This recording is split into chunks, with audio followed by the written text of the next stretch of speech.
Un chrétien peut-il perdre le salut ou la vie éternelle? C'est les sujets de ce jour dans votre émission Religion et Société. Vous savez, nous tous, nous allons à l'église. Le seul objectif, c'est que nous puissions avoir la vie éternelle. Mais c'est quoi la vie éternelle? C'est quoi le salut? Est-ce qu'un chrétien, après l'avoir possédé, peut-il perdre ce salut? Peut-il perdre la vie éternelle? Nous allons en parler avec notre invité que vous aimez beaucoup, que vous connaissez d'ailleurs, le pasteur Landry Djibikilai, qui est déjà avec nous sur ce plateau. Nous allons commencer tout justement après ceci.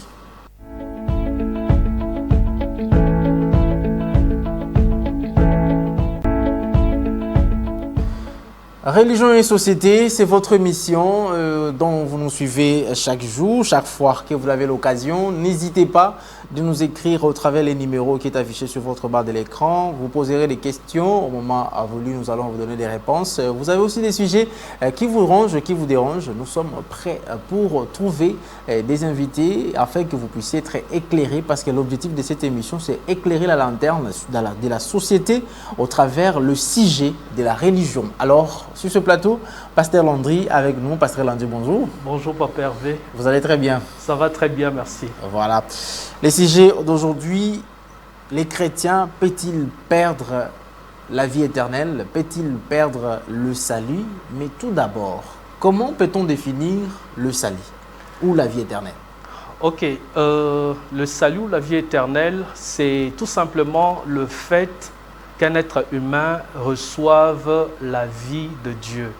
La vie de Dieu, et parmi les caractéristiques de Dieu, il y a l'éternité. Donc Dieu est un Dieu éternel. Et lorsque il nous donne sa vie qui est éternelle, voilà pourquoi on parle de la vie éternelle ou du salut.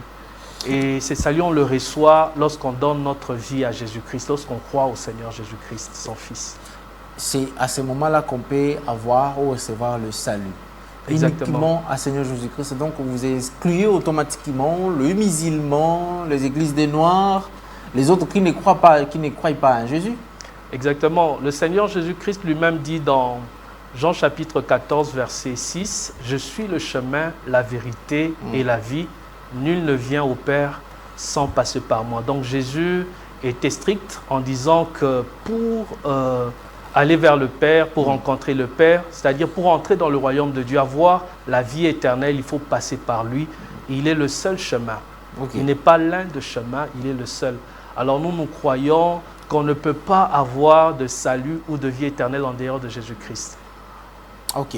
Et donc la vie éternelle ne passe que par Jésus-Christ. Moi, j'aimerais quand même que nous puissions encore, c'est vrai que vous avez parlé d'un verset, est-ce qu'il y a-t-il des versets bibliques qui peuvent nous dire, nous confirmer réellement le salut, qui soutient la vie éternelle, qui soutient que nous espérons à cette vie éternelle, que nous espérons au salut?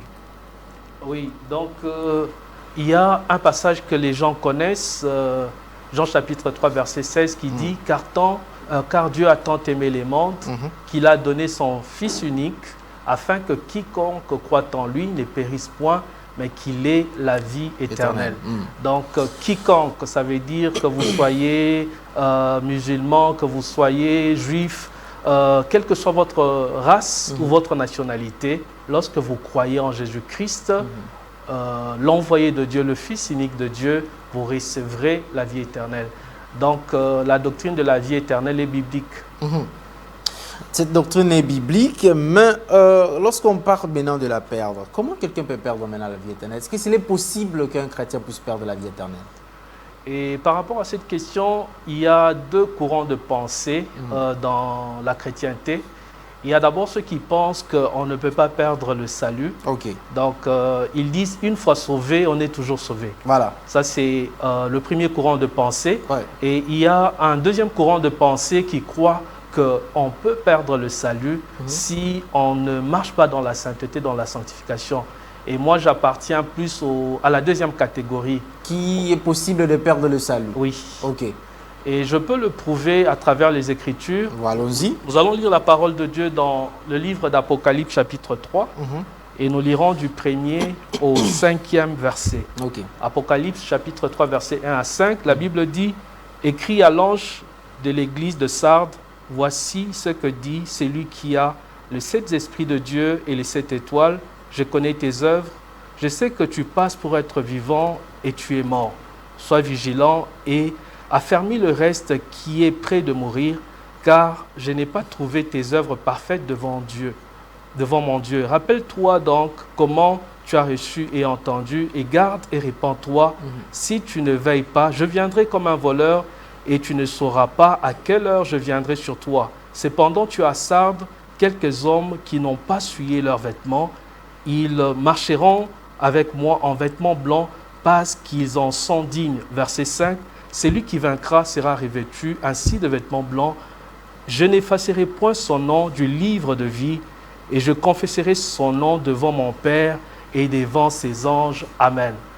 Alors dans ce texte, on nous parle justement de 3 catégories de chrétiens.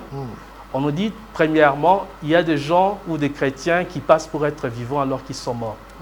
Alors, ça veut dire que c'était des gens qui avaient reçu Jésus, qui avaient reçu le salut. On pense toujours qu'ils sont chrétiens, mais devant Dieu, ils sont déjà morts. Ils sont déjà morts. Oui. La deuxième catégorie, on parle de chrétiens qui sont prêts à mourir. Ok. Donc, on est en train de dire que l'ange de l'Église devait veiller sur ceux qui sont près de mourir, c'est-à-dire sur le point de mourir. Ils doivent se repentir de peur qu'ils ne puissent aussi connaître la mort. Ça, c'est le groupe de chrétiens charnels. Donc, ils ont encore la vie éternelle en eux. Ils vivent selon la chair, mais ils risquent de perdre le salut ou de mourir. Et troisièmement, on parle de la catégorie des chrétiens qui ne se sont pas souillés. Donc, ils sont restés purs devant Dieu. Et eux, ils ont encore en eux la vie éternelle. Et quand ils mourront, ils ne perdront pas cette vie. Pourquoi? Parce qu'ils se sont gardés purs. Et au verset 5 de Apocalypse 3, la Bible dit que c'est lui qui vaincra sera revêtu de blanc et son nom ne sera pas effacé dans le livre de vie. En d'autres termes, il y a la possibilité que le nom de certains soit effacé du livre de vie. Et j'aimerais aussi rappeler qu'ici, ce n'est pas un apôtre qui parle ou un évangéliste, c'est le Seigneur Jésus-Christ lui-même qui parle. Alors nous devons faire très attention à ce que Jésus dit. Alors maintenant, s'il faut faire l'attention, vous avez évoqué l'Apocalypse, et moi je vous ramène tout d'abord dans Jean chapitre 10, versets 28 à 29. Je vais lire aussi, donc supportez-moi aussi que je puisse lire. « Je leur donne la vie éternelle et elles ne périront jamais. Et personne ne les ravira de ma main. Mon Père qui me les a donnés est plus grand que tous, et personne ne peut les ravir de la main de mon Père. » Au verset 30, c'est dit, « Moi et le Père, nous sommes un. » Ne voyez-vous pas qu'ici, les soutiens pour ceux-là qui se disent qu'en tout cas, la vie éternelle, une fois acquise, ça ne partira plus. Est-ce qu'on doit aussi parler d'une question de prédestination? Alors, souvent les personnes qui défendent la théorie de une fois sauvé, toujours sauvé, utilisent ce verset. Comme vous l'avez dit, le Seigneur dit, je leur donne la vie éternelle et ils ne périront pas. Mais avant de lire le verset 28, il faudrait aussi lire le verset 27. Okay. Je crois que vous avez le texte. Qu'est-ce que nous dit le verset 27? On va lire aussi le verset 27, oui. Puisque nous sommes allés au verset 28. Au verset 27, il est dit ceci, mes brebis entendent ma voix, je les connais et elles me suivent. Ok. Donc, pour comprendre le verset, c'est que le Seigneur dit au verset 28, il faut aussi lire le verset 27. Donc, il parle ici des brebis qui entendent sa voix. Donc, celui qui est une vraie brebis du Seigneur ne perdra pas le salut, parce que cette personne entend la voix du Seigneur. Et la Bible dit aussi, je les connais. Donc, ils ont une intimité avec le Seigneur. Les brebis qui ont une intimité avec le Seigneur ne vont pas perdre le salut. Ensuite, la Bible dit, elles me suivent. Donc, les brebis qui suivent le Seigneur Jésus ne perdront pas le salut. Donc, le verset 28 parle justement des brebis qui sont soumises au Seigneur. Parce que la caractéristique d'une brebis, c'est la soumission à son maître. Donc, un chrétien ne perdra pas le salut aussi longtemps qu'elle est soumise. Il est soumis plutôt à son maître, au Seigneur Jésus, en marchant selon l'esprit. Mais une fois qu'il entre dans la rébellion, il n'est plus soumis, il peut perdre le salut. Voilà pourquoi dans les évangiles, on nous parle d'une brebis qui était égarée et le maître devait laisser le 99 pour aller chercher la seule qui était égarée. Alors, si en allant chercher cette brebis, le maître l'avait trouvée déjà morte, on ne pouvait plus sauver cette brebis parce qu'elle serait déjà morte. Mais heureusement qu'elle n'était pas encore morte.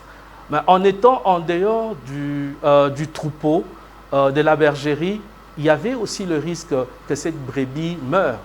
Donc c'est pour vous dire qu'en étant brebis du Seigneur, nous devons nous soumettre à lui, nous devons marcher selon ce voie pour garder le salut que nous avons. Mais une fois que nous nous détachons de la bergerie, nous commençons à faire ce que nous voulons, nous exposons notre vie à beaucoup de choses et nous risquons même de perdre le salut.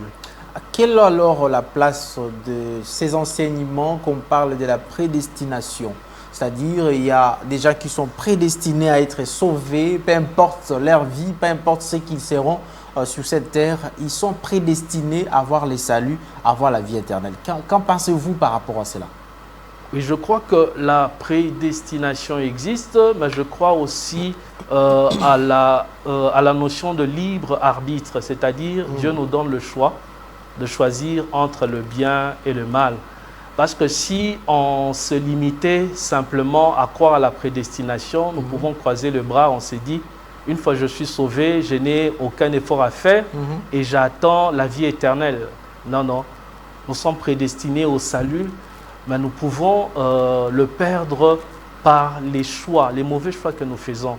Lorsqu'on choisit de désobéir à Dieu, de vivre dans la rébellion, nous pouvons perdre cela. La prédestination, c'est biblique, mais nous avons aussi notre part de responsabilité parce que Dieu aime des hommes et des femmes responsables.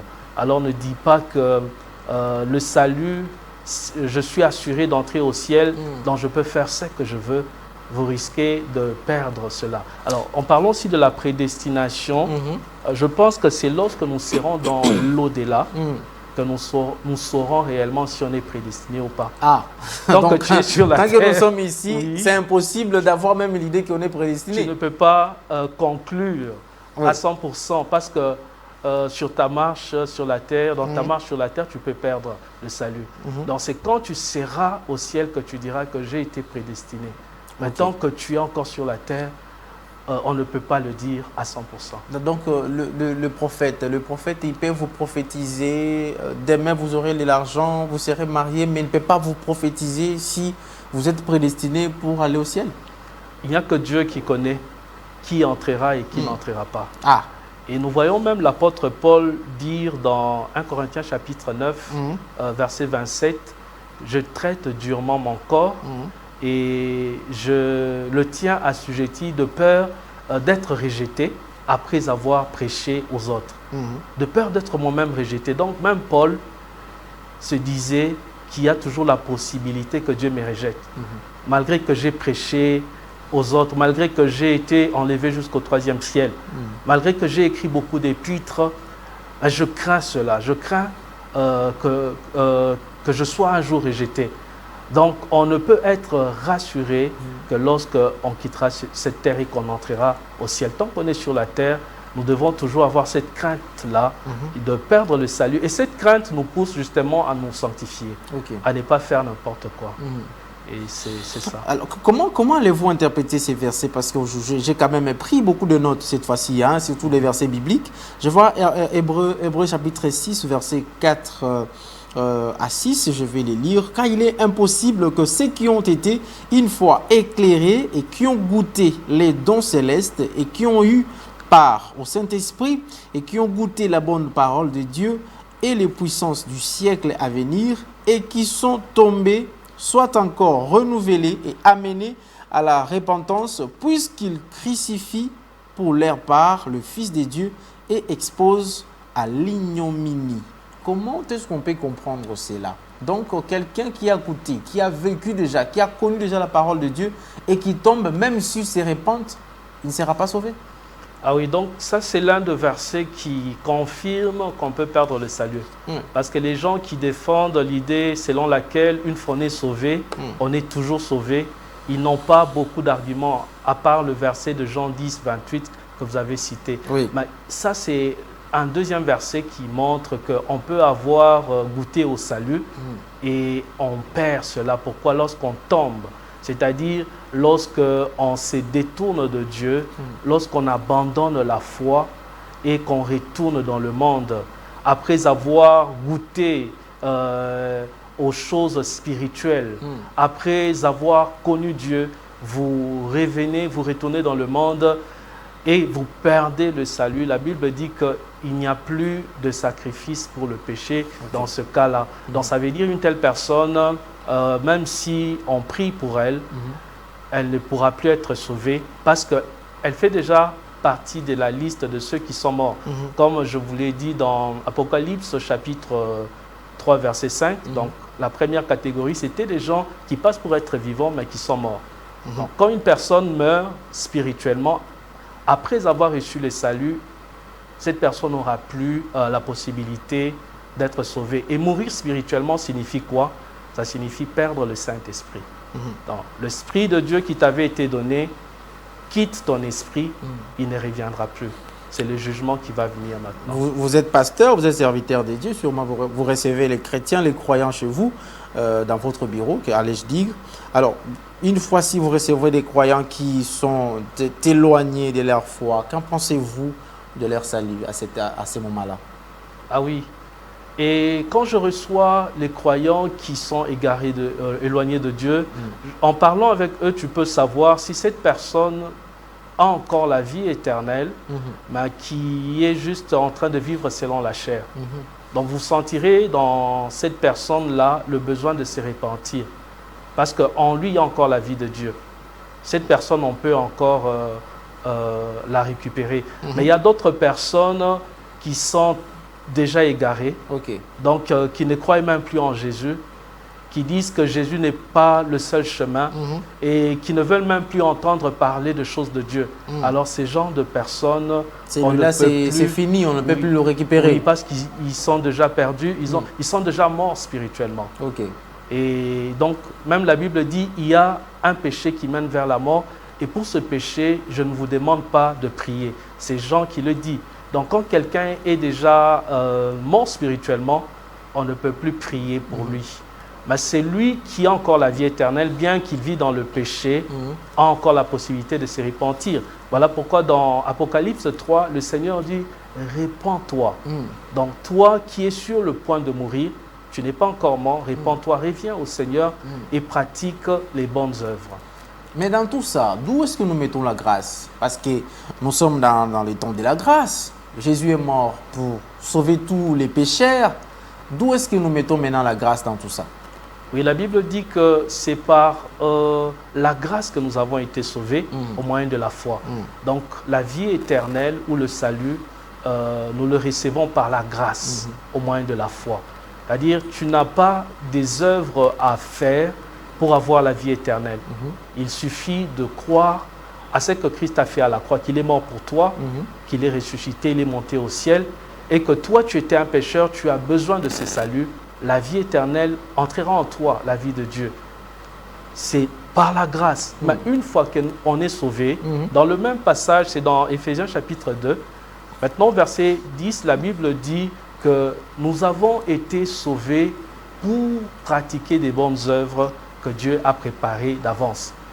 Donc, nous sommes sauvés par la grâce, mais une fois que nous sommes sauvés, nous devons pratiquer les bonnes œuvres, car la Bible dit la foi sans les œuvres, elle est morte. Donc, ce qui prouvera que réellement tu es sauvé, tu as la vie éternelle, c'est lorsque tu vas commencer à pratiquer des œuvres qui prouvent que tu t'es réellement repenti. Oui. Comment quelqu'un comment un chrétien doit-il se comporter pour qu'il ne puisse pas perdre son salut? Comment doit-il se comporter? Parce que parfois aussi, lorsque quelqu'un a aussi la peur de perdre le salut, écoutez, ça peut aussi influencer sa vie chrétienne. Mais comment doit-il se comporter? De telle sorte que, en tout cas, je dois rester toujours au pied, je dois suivre toujours Jésus comme une brebis. Mais comment doit avoir, quels sont les éléments qui doivent le permettre de rester toujours dans la présence de Dieu et garder toujours son salut? Alors je dirais d'abord qu'un chrétien ne doit pas avoir la peur de perdre le salut tant qu'il est en communion avec Dieu. Ok. Oui, parce que tant que tu es en communion avec Dieu, tu es la brebis du Seigneur, il ne permettra pas que tu périsses, il te protégera. Maintenant, nous ne devons pas oublier cette possibilité de perdre le salut. Et quand on réalise qu'on peut le perdre, on veillera. Voilà pourquoi le Seigneur demande à ce que nous puissions veiller, c'est-à-dire veiller sur notre marche en nous laissant guider par le Saint-Esprit. Et l'apôtre Paul dans Galates chapitre 5, au verset 21, il dit « Je vous dis d'avance ». Donc c'est comme s'il prophétisait en disant que ceux qui pratiquent les œuvres de la chair n'hériteront pas le royaume des cieux. Okay. Donc c'est pour ne pas perdre le salut, évitons de pratiquer les œuvres de la chair. Et pour ne pas pratiquer les œuvres de la chair, laissons-nous conduire par les Saint-Esprit. Donc il faut que le Saint-Esprit nous conduise et obéissons à ce que l'Esprit de Dieu nous dit. Parce qu'il y a des chrétiens qui font des choses selon eux, pas selon Dieu. Quand tu es soumis au Saint-Esprit comme la vraie brebis du Seigneur, tu ne perdrais pas le salut. Donc, comme je l'ai dit aussi dans le livre qu'on a lu dans Jean chapitre 10, verset 27, mes brebis entendent ma voix. Donc, pour ne pas perdre le salut, il faut entendre la voix de Dieu régulièrement. Je les connais, être en communion avec le Seigneur et elles me suivent et suivre le Seigneur, c'est-à-dire lui obéir et obéir à sa parole. Lorsque vous respectez cela, vous ne perdrez jamais le salut. Mais quand vous ne le faites pas, vous risquerez de le perdre. Alors, vous avez ne pas avoir peur de le perdre, mais comment on doit vivre? Oui, quand je dis ne pas avoir peur de le perdre, c'est-à-dire que Dieu met en nous l'assurance, l'assurance du salut. Oui, Dieu ne veut pas que nous puissions vivre dans la peur permanente. Nous avons l'assurance qu'il est avec nous et en même temps, nous nous comportons selon sa volonté. Donc la bonne manière de montrer que tu as peur de ne pas perdre le salut, c'est en vivant dans la sainteté. Donc il ne s'agit pas d'avoir en toi le sentiment de peur, voilà. Ce n'est pas le sentiment de peur qu'il faut entretenir, mais il faudrait juste par ta manière de vivre que tu montres à Dieu que je ne mérite pas perdre le salut. Voilà, et montrer aussi aux autres que cette possibilité est là, mais moi je dois me comporter, je dois obéir à Dieu pour que je ne puisse pas perdre ce salut. Et donc, c'est ces sujets que nous sommes en train de parler, d'ailleurs, nous commençons à arriver vers la fin. Un chrétien peut-il perdre la vie éternelle ou le salut? Donc, c'est là que nous sommes en train d'échanger avec le pasteur Landry et Julie Kilay. Pasteur, c'est vrai que toutes ces choses, les gens peuvent comprendre peut-être d'une manière un peu fiction, dire bah écoutez, tout ça là c'est juste pour nous faire peur, que non, bah, on ne doit pas vivre ceci, on ne doit pas vivre aussi cette liberté d'esprit. Mais en tout, qu'est-ce que vous dites d'abord aux croyants? Oui, je leur dirais que lorsque tu reçois la vie éternelle, c'est comme un trésor, quelque chose de très précieux. Maintenant, c'est à toi de le garder jalousement par ta manière de vivre. Parce que le Seigneur Jésus-Christ, à travers l'apôtre Paul, dit dans Romains chapitre 11, verset 21, « Si Dieu n'a pas épargné les branches naturelles, il ne vous épargnera pas non plus. » Ceux qui me coûtent banzete dans le contexte dont je suis en train de parler, c'est par rapport à Israël. Donc lorsqu'on parle de branches naturelles, ici c'est Israël, le peuple de Dieu, les descendants d'Abraham. La Bible dit que Dieu ne les a pas épargnés, c'est-à-dire plusieurs ont été retranchés du royaume parce qu'ils n'ont pas cru au Seigneur Jésus-Christ. Donc si plusieurs Juifs aujourd'hui sont perdus, ont été retranchés, pour que nous, les païens, nous puissions être greffés dans le royaume de Dieu, il ne va pas non plus nous épargner.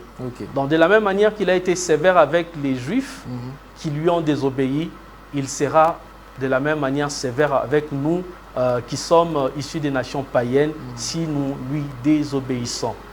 Voilà pourquoi nous ne devons pas donner aux gens une fausse espérance. C'est-à-dire faire croire aux chrétiens qu'une fois qu'ils sont sauvés, ils peuvent vivre comme ils veulent et à la fin, ils entreront au ciel. C'est une fausse espérance et c'est une séduction. Parce que la plupart se retrouveront en enfer en croyant qu'ils iront au ciel. En échangeant avec vous, pasteur Landry, j'ai comme l'impression que vous commencez à rester seul parmi tous les pasteurs en République démocratique du Congo, à Kinshasa aussi, qui sont figés sur la vie éternelle, sur le salut, mais oubliez un peu prêcher sur la fortune, la vie sociale et consorts. Apparemment, vous créez un peu votre monde à vous. Je dirais que nous prêchons aussi sur la bénédiction, nous prêchons aussi sur la délivrance, mais nous disons que tout cela n'est possible que lorsqu'on a le salut, on a la vie éternelle. Donc tu peux avoir la délivrance, mais si en toi il n'y a pas Jésus, cette délivrance, tu vas la perdre. Donc c'est pour dire que le plus important, c'est d'abord ta communion avec Dieu, ta relation avec Dieu, et tout le reste, bénédiction, délivrance, ça vient après.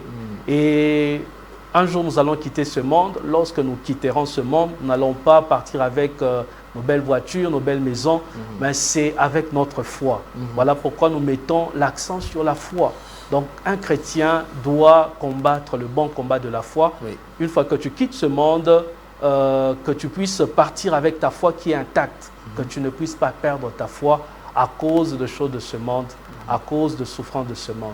Alors, j'aimerais quand même aujourd'hui vous puissiez donner l'adresse de l'église, le nom de l'église et aussi l'adresse, parce que la fois dernière, les gens nous ont écrit, mais comment on peut voir le pasteur Landry? Il est très profond dans ce qu'il dit, et avec douceur, mais aussi très profond. Comment les gens peuvent aller à l'église? Ok, nous sommes à Desbonhommes. Desbonhommes, c'est dans la commune de Matete. Donc, vous arrivez au saut de mouton de Desbonhommes. Et nous sommes non loin du saut de mouton, sur l'avenue Chiboko 1, numéro 161B. Voilà, donc non loin de vous vous réunissez tous les jours, quel jour et quel jour? Le dimanche, c'est chaque dimanche de 10h à 13h. Nous avons notre culte d'adoration. Le mardi, de 17h à 19h30, nous avons le culte d'enseignement. Et le vendredi, de 17h à 19h30, nous avons aussi le culte de combat spirituel et de délivrance. Donc, nous croyons aussi à la délivrance et au combat spirituel. Ah, là, je pense que c'est aussi une manière d'annoncer les prochains sujets que nous allons parler sur le combat spirituel et la délivrance. Les spectacles que nous voyons, le pasteur nous font vivre, nous vivons ça à la télévision, nous voyons dans les vidéos et consorts. Nous aurons le temps d'en parler. Merci beaucoup, pasteur Landry. Pour aujourd'hui, c'est terminé. C'était tellement profond que ça n'a pas duré. On n'a pas eu l'impression que nous avons beaucoup duré. Mais sinon, merci beaucoup. Merci à toute l'équipe technique, à Richard Fouidi, à Jonas Minga, Junior Bemba. Merci également à JC Mavouba. Merci aussi à M. César Bassaï, le réalisateur, M. Charles Mouzadi, sans oublier les directeurs de programme Tristan Énergie Lelo. J'ai dit également un grand merci au patron de la PS Télévision qui, lui, nous donne toujours les espaces et surtout, c'est un homme qui aime qu'on parle bien, évidemment, de la parole de Dieu, des choses de Dieu. Donc ici, nous n'excluons personne. Vous êtes aussi de l'Église des Noirs, vous êtes bienvenus. Vous êtes aussi musulmans, vous êtes bienvenus. Vous êtes chrétiens, en tout cas, très bienvenue ici chez nous. Nous allons en discuter, nous allons en parler avec des sujets qui touchent bien évidemment la société et nous devons trouver l'éclaircissement dans la religion. Le rendez-vous, c'est très prochainement, même jour, même heure, avec bien évidemment notre invité et une autre thématique. Au revoir.